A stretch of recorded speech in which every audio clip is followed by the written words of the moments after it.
Moi, c'est Emma et dans ma vie, avant et après l'architecture, il y a la création, les images, l'écologie, les arbres, la montagne, la mer et le soleil. Ici, c'est le journal de ma vie d'illustratrice indépendante, partie vivre seule pendant 4 mois en Grèce.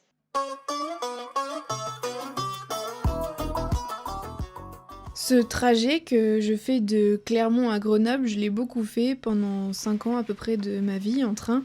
Et le fait d'avoir un sac énorme à côté de moi dans le train, j'avais juste l'impression que c'était autre chose, il y a eu une autre sensation, comme si le voyage en Grèce commençait dès maintenant. Pour ce dernier week-end en France, je profite de ma famille dans la campagne iséroise.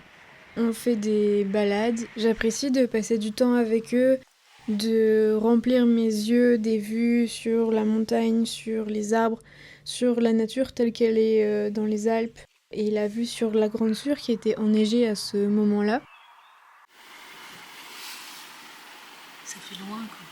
Les paysages et cette maison à la campagne, ça a toujours été mon point d'ancrage le plus fort. Ah bon? Un charreau avec des rayures. Après leur avoir dit au revoir, on retourne dans la ville de Grenoble et là on en profite pour profiter du soleil et aller au musée de la ville de Grenoble dans lequel actuellement il y a une exposition qui s'appelle Épopée graphique et qui retrace l'histoire et les différents genres de la bande dessinée avec des planches originales de plein d'artistes et BDistes connus. Il y avait par exemple les travaux de Marjane Satrapi, Philippe Dourier, Mathieu Bablé, Hugo Bienvenu. Mais ce qui m'a le plus marqué, moi, c'était Moebius parce que c'est un travail que j'admire énormément. Et le fait de pouvoir voir plusieurs planches de Giraud au même endroit original, ça m'a beaucoup impressionné, ça m'a beaucoup plu. Après cette exposition temporaire, on continue de profiter du musée de Grenoble. Je l'emmène dans la salle des statues que j'aime particulièrement pour sa lumière. Et le lendemain, un peu avant 8h, c'est le moment douloureux des séparations sur le quai de la gare. Mon premier train part direction Chambéry. Le train à grande vitesse Frecciarossa de Trenitalia. Et puis ensuite, je prends le train rouge direction Milan. J'observe les paysages défiler à la fenêtre, je passe les Alpes françaises puis les Alpes italiennes, à travers les nombreux tunnels et le Val de Suse qui est marqué par un paysage industriel, agricole et touristique.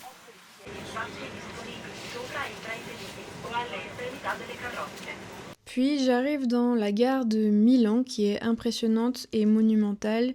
Le fait qu'elle a été construite sous Mussolini peut expliquer cette monumentalité qui est plutôt propre au régime totalitaire dans l'histoire de l'architecture. Il y a aussi des traces d'un style art déco, mais moi je la vois que de l'intérieur et ce qui m'impressionne le plus c'est les grandes verrières voûtées au-dessus des quais. J'ai de la chance parce qu'il n'y a pas grand monde dans le train et donc je peux me permettre de pas porter mon gros sac et de le laisser sur le siège à côté de moi. Et au fur et à mesure de la journée, le train se vide encore, ce qui fait que je me retrouve seule dans mon wagon et en descendant à Brindisi à 22h30, je suis presque la seule à descendre du train. Wow. On n'est que deux à sortir du train. Ah non, 3. Il fait nuit, la gare est déserte. Et quand j'arrive sur le parvis de la gare, il y a plusieurs groupes d'hommes qui me regardent. Et c'est à ce moment-là que je me rends compte que le voyage toute seule a commencé. Bien arrivé à Brindisi, c'est trop étrange. C'est la première fois que je suis dans un Airbnb toute seule, pour moi toute seule.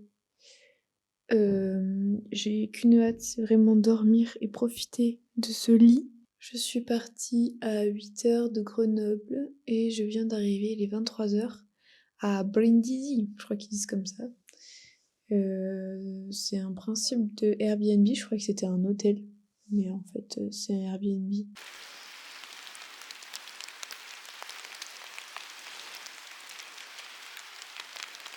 Le lendemain, après avoir bien dormi et repris des forces, je sors sous la pluie à Brindisi. Il va pleuvoir toute la journée, mais je décide quand même d'arpenter la ville avec mon gros sac, puisque j'ai une journée où je suis là jusqu'à prendre mon ferry le soir. Et je me laisse guider sans GPS. Le tracé de la ville, il m'emmène rapidement à des loggias, une colonne romaine. Et là, je tombe sur la mer. J'apprendrai plus tard que les escaliers qui donnent sur la mer, ça s'appelle les escaliers de Virgile. Wow. Je suis tellement contente d'être là. La ville de Brindisi, de fait de sa position en bord de mer, elle était stratégique à la fois pour le commerce et à la fois pour la stratégie militaire. Et du coup, il y a beaucoup de forts et de châteaux. Il y en a qui sont historiques et il y en a qui sont encore utilisés comme des bases militaires, comme celui de Castello Svevo. Il y a beaucoup de marbre dans les constructions autour de moi. Il y a aussi les façades colorées des petits immeubles où chaque étage ou presque a un balcon et les climatisations et pompes à chaleur qui sont accrochées sur les façades extérieures. Tous ces détails, ça me fait déjà penser à la Grèce puisque c'est des points communs qu'on retrouve dans les deux pays. Pour éviter les grosses averses et pour travailler, puisque j'ai pas mal de travail à ce moment-là, je m'abrite dans 4 endroits différents. À 22h, c'était le moment de rejoindre le ferry. J'avais vraiment plus de force avec le poids de mon sac qui pèse quand même 17 kilos. Mon premier chat italien.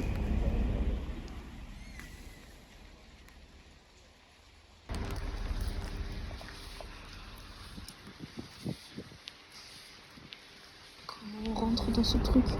Juste en rentrant dans le ferry, j'étais aux anges parce qu'il y a un monsieur du personnel qui m'a dit Yassas, qui est juste bonjour en grec. Et ça a marqué le premier mot grec de mon voyage et donc j'étais trop contente de lui répondre en retour Yassas pour marquer le début de ce dernier trajet vers la Grèce. Quand j'ai réservé le ferry, puisque je passais une nuit dedans, je sais qu'on n'est pas obligé de réserver des sièges, mais j'avais vu que pour 2 € de plus, je pouvais avoir un siège. Et donc je l'avais pris, et en fait, je n'avais pas réalisé, mais je me suis retrouvée en classe business, avec un siège qui s'allonge, un écran et un pass VIP qui me faisait entrer dans une zone qui n'était pas ouverte à tout le monde. Et l'air de rien, ça m'a beaucoup rassurée pour dormir sur mes 2 oreilles, parce que quand je suis montée dans le ferry, j'ai remarqué que en fait, j'étais la seule femme seule. Il y avait des femmes, mais c'était plus en famille. Sinon, il y avait beaucoup de groupes d'hommes et donc j'étais pas hyper rassurée de dormir. Et je me suis réveillée pour aller sur le pont, profiter des premiers rayons de soleil et voir la vue.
C'est quand j'arrive à Corfou et que je vois mon premier chat grec que je me rends compte que ça y est, je suis en Grèce.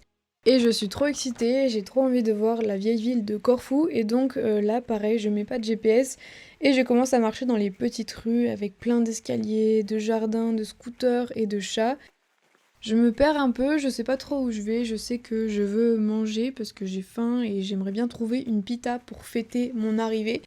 Au bout d'un moment, je tombe sur des rues plus larges avec des commerces et plus loin qui donnent sur un parking, une grande place. Et donc je me dis que au bout de cette grande place, il doit y avoir une vue sur la mer. Et donc j'ai vraiment envie de voir la mer avant de trouver à manger.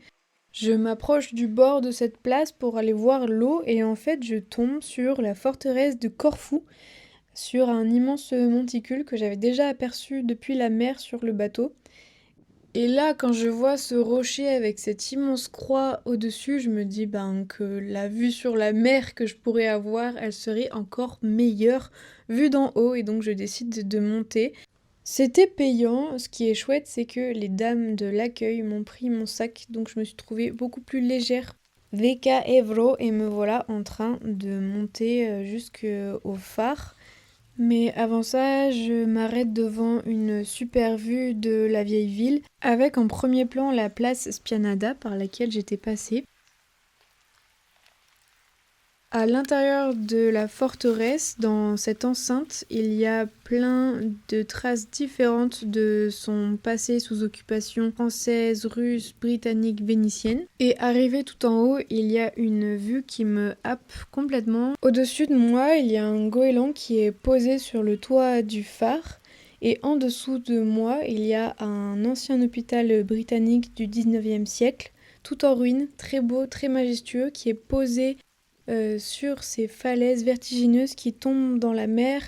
Et la mer, elle est agitée, il y a de la pluie, des vagues, il y a de grandes bourrasques qui font du bruit, qui me fouettent un peu le visage.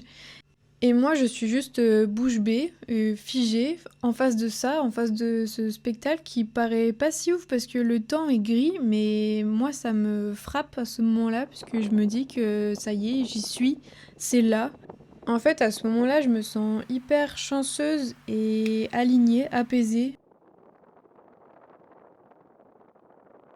Voilà, je crois que cette image, elle résume mon arrivée sur l'île de Corfou et ma découverte, ma rencontre avec la ville de Corfou du même nom, qui se dit Kalkiera en grec.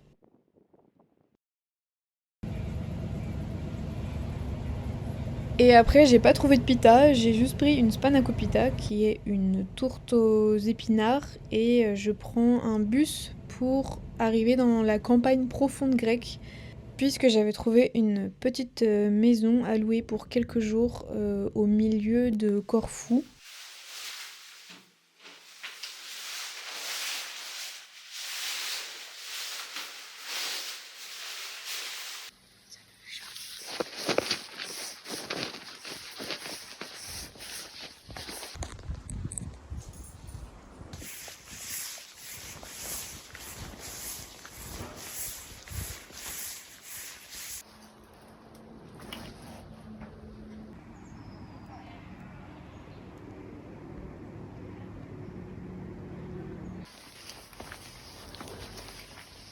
Il ne fait vraiment pas beau les jours où je suis dans cette petite maison, il y a beaucoup d'averses et je reste beaucoup de temps à l'intérieur, mais ça tombe bien parce que j'ai ces illustrations à finir et à envoyer.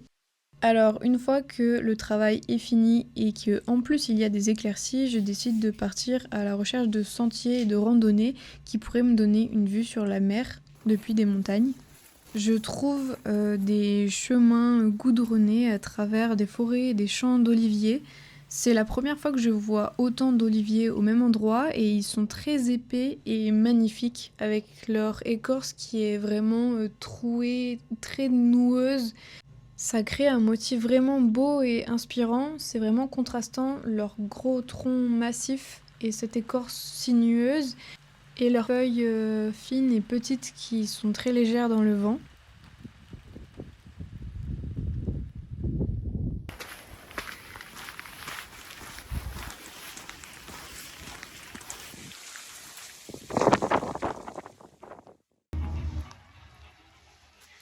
En face, c'est le village où je suis, ma petite maison. Oh, on voit la mer! Le village est très mignon avec beaucoup d'escaliers, mais il y a beaucoup de mousse et d'algues sur les marches. Il y a quelques grands-mères que je croise qui osent se risquer à l'extérieur de leur maison, mais qui se cramponnent à tout ce qu'elles trouvent. Et je n'emmène pas trop large non plus, puisque la pluie revient et mes chaussures glissent beaucoup sur le sol et je tombe plusieurs fois. Je me perds complètement, même à l'aide du GPS, puisque les rouelles sont vraiment très fines et dans tous les sens. Je finis par trouver le sentier que je cherchais, qui est en terre battue, mais il y a beaucoup de pluie et j'hésite à continuer ma balade ou à rentrer. La vue que je voulais est beaucoup plus haute que ça au bout de ce sentier, mais je suis déjà sous la pluie et la vue ici est déjà belle. Je me dis que j'aurais au moins vu le village d'Adjideka et je fais demi-tour pour rentrer. De ce demi-tour, j'ai écrit ça. Apprécier la balade, c'est aussi ne pas vouloir atteindre le sommet à tout prix, mais aimer le chemin. Et mon endroit préféré, ce sont les beaux oliviers dans ce champ si vert. Cette réflexion, elle se lie aussi au fait de ne pas voir les points de vue, les photos d'un voyage comme une finalité.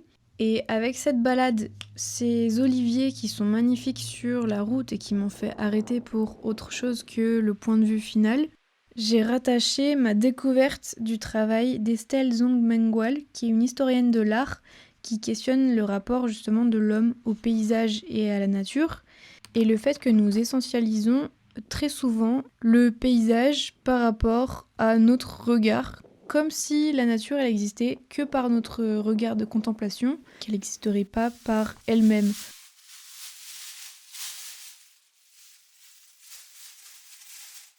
Je crois que ce que je suis venue chercher ici, c'est un mix de la contemplation de la beauté de la nature, de à quel point elle est grandiose sans qu'elle ait besoin de nous, et l'émotion qui viendra de mes expériences, qui peuvent être les plus banales des expériences, mais qui sont accentuées par le fait que je suis seule dans un environnement que je ne connais pas.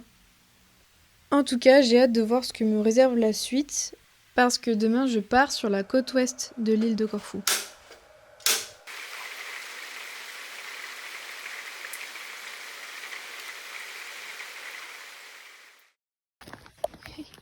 Il part avec moi, il ne veut plus me lâcher.